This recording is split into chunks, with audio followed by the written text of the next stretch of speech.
Diary.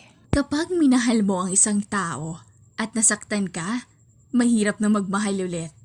Pero minsan mabubura ang lahat ng sakit kapag may dumating na. Parang siya. Ako nga pala si Daniel. At ito ang kwento ng pagkakamali na muntik ko nang ulitin. Minahal ko si Marie. Tahimik, mabait, may lambing na hindi ko natagpuan sa iba. 3 taon kaming magkasama. Pero natapos din sa mga salitang, hindi na ako masaya. Nasaktan ako. Bumagsak ako. Pero dumating si Patricia. Kalog, maingay, pero ang lakas ng dating. Parang may magnet siya. At oo, may kung anong pamilyar sa kanya. Ang kilos niya, yung tawa niya, yung paraan ng paghawak niya sa braso ko. Parang si Marie, pero mas unpredictable. Hindi ko agad na itanong.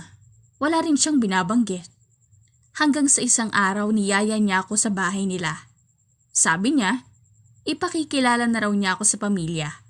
Medyo kabado ako, pero excited. Iba to eh. Parang second chance sa pagmamahal. Pagdating sa bahay nila, masaya ang lahat.